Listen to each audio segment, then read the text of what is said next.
Well, hello again, and thank you for tuning in for another edition of the Helmetologist's Guide to the Classical Organ.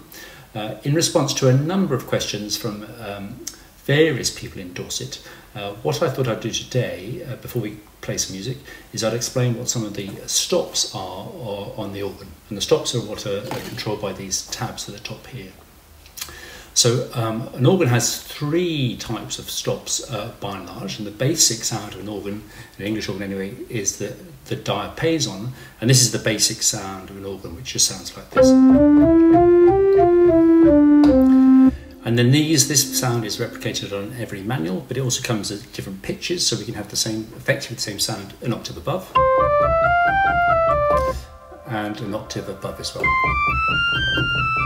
and an octave below where we started. And of course, by combining these in various ways, we get the sound that we begin to think of as a typical organ, with the pedals there as well. So that's the basic sound of an organ, the diapason. We have something somewhat similar, which is a set of stops that are flutes. So we have one at the same pitch here,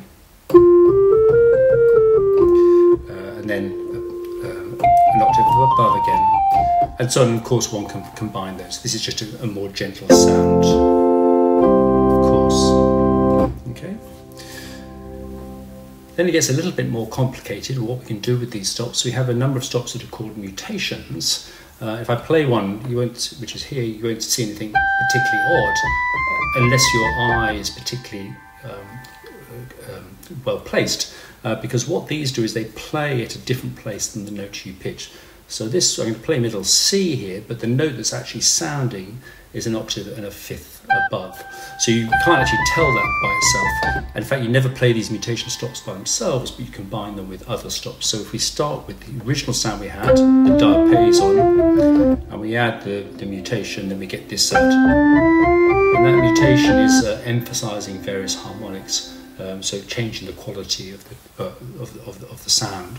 And we actually have a number of these together. So on this particular manual, we've got three different mutations. So they're playing an octave and a fifth, 2 octaves and a third, and 2 octaves and a fifth above. And you get this kind of quite reedy, quite rich sound as well. So those are mutation stops. And the other sort of stops we have here are what are called mixtures. And when we press one note here, there's actually in this case 4 pipes as are playing. And again, these aren't playing the note they appear to play. So if we just do a scale of these, you'll see here it keeps on repeating. And we use these mixtures with the foundation stops here to bring that sparkly, that live sound to the organ, which we can then hear.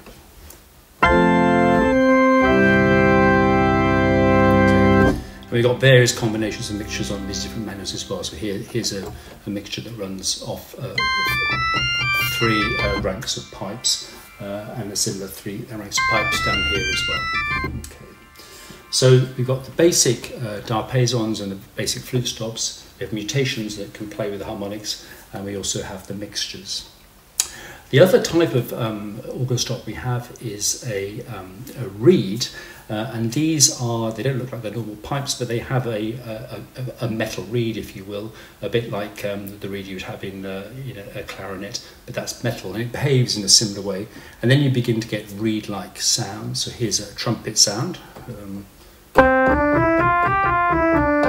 So you could have, if we had something on here,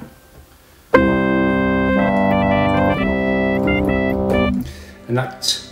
And we've got various combinations of reeds. This is one we're going to play in this piece of music here. And then the oboe here on the swells. Okay, so those are reeds. And again, the piece of music we'll play later on, we have the accompaniment will be with a flute stop at the top here.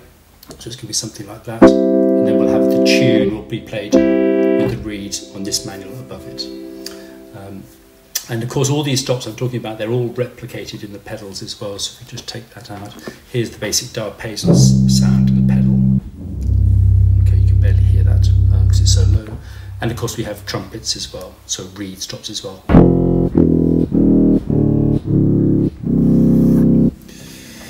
And the final type of stop we have is what's called a string stop. These are actually pipes, but they can produce the effects of strings. There's one here that's called a vox celeste, the voice of heaven, I presume. It doesn't actually sound by itself very string-like. But actually, if you play it with the bass for the flute stop here as well, the vox celeste is slightly detuned, so you get this beating sound, which sounds a bit like strings. So we'll have something like this.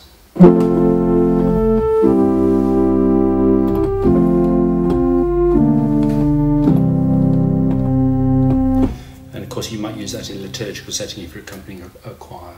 And bigger organs would have some greater combinations of strings. So that's a very swift tour of the various stops one can find on an organ. The piece of music I'm going to play today is by Flor Peeters, who is a Belgian organist and composer who lived between 1903 and 1986, wrote a huge amount of organ music. And the piece I'm going to play today is one part of a partita that he wrote based on a